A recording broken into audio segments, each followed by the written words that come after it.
What's going on, guys? Welcome back to the channel. Welcome to the channel for the first time.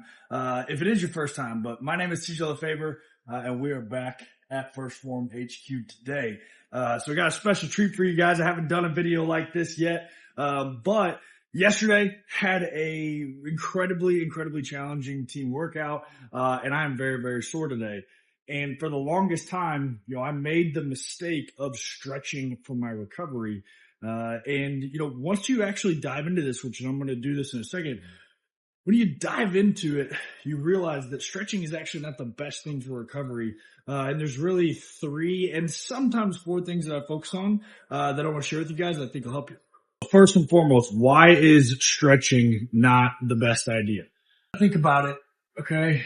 When you go to when we're working out, right? Let's just use a squat, for example.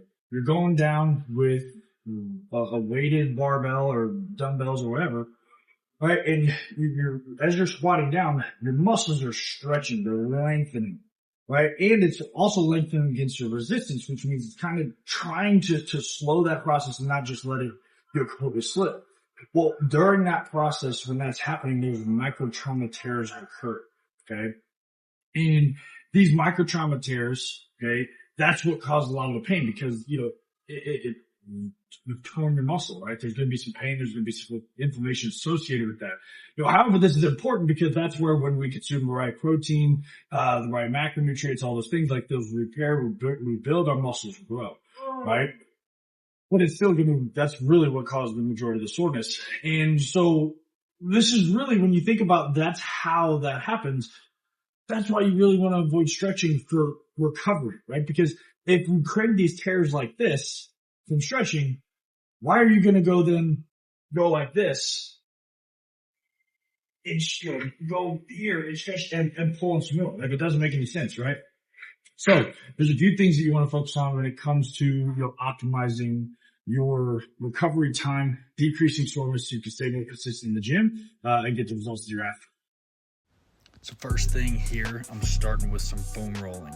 And there's a lot of different things you can do when it comes to foam rolling as far as different programs and stuff, but I pretty much just take the primary muscles that I have that are sore, which for me are going to be my glutes and my hamstrings, and I'm going to go through different processes of rolling it actually out for maybe 30 seconds in each spot, and then I will spend about 30 seconds to a minute on any knots that I have, and I will just keep constant pressure and barely move around.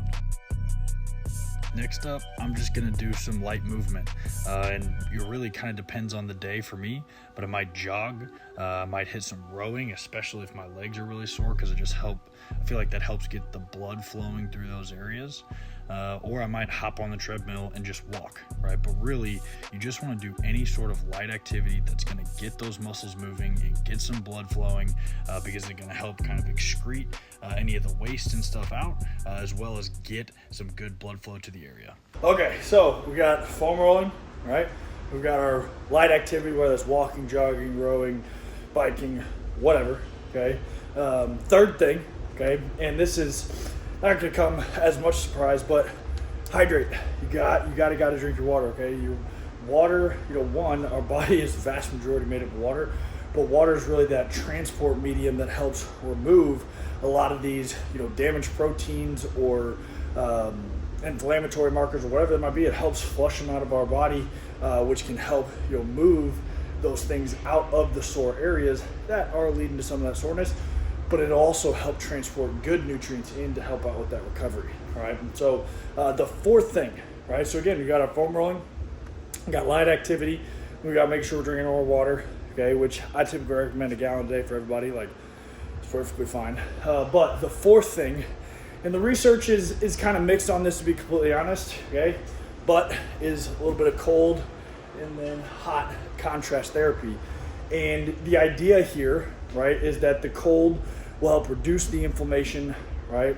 And then the heat will help, reignite blood flow throughout the body and into the area, which can then obviously help bring in more good nutrients, get out the, things that are causing the soreness and lack of recovery. But honestly, it's really mixed. But in my personal opinion, okay, if you want to do it, do it. Like I think even like you take cold plunge, for example, people will say it's, not good for hypertrophy or muscle growth. I'm sure there's probably a little bit of truth that if you jump into a cold plunge right after you train, because those inflammatory markers are going to be important for, improving overall results in growth, because you need things to get initiated there, right? So that's kind of my take on contrast. Is kind of what we got, at least from what I've been able to experience, from me going through this journey myself over the last over a decade, but two, just the research I've done. I went to school for exercise science. I've spent over 10 years in the fitness industry, helping hundreds of thousands of people directly or indirectly get results on their fitness journey. And those are really the four things I think can make a big difference in setting you up to decrease soreness, increase recovery time, and be honestly more consistent with your training, because I firmly believe that everybody can train 5-6 days a week, okay? Probably 6 in most scenarios. And there's this conversation about overtraining, right? But I think 99% of people are so far from overtraining that it's not overtraining, it's just under recovery, because we're not getting in light activity, we're not drinking our water, we're not foam rolling, we're not doing hot cold, right? We're not getting plenty of sleep, right? And so I encourage you, start doing these things the day after, right, a tough workout. Or honestly, I would just program them in like 3 or 4 days a week, okay? Doesn't take but 5 to 10 minutes at the beginning of your training session to knock it out, and then you're good to go. So, as always, I made it this far. I appreciate you guys. I hope you have a great rest of your day.